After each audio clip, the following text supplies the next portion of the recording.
Hey everyone, and welcome back to a new video on the channel. Today I'm going to be showing you how you can unsend an invitation sent message on Instagram. So whenever you DM somebody, sometimes it'll say that this message has been sent as an invitation to this other person that they have to accept or deny.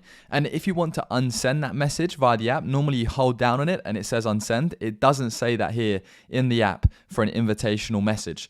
So you can actually delete these, but you can't do it via the app. So what you need to do is you need to log out of the app, go to, for example, Google Chrome, and subsequently you need to log into your Instagram.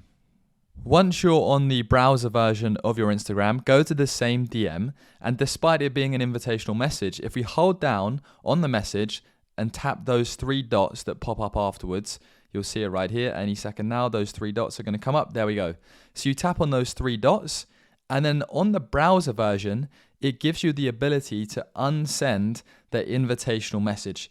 So you select unsend, select confirm, then it disappears. And then if I go back over to the same account on my Instagram app, now the message has gone. It still says invitation sent, but there's no message there anymore.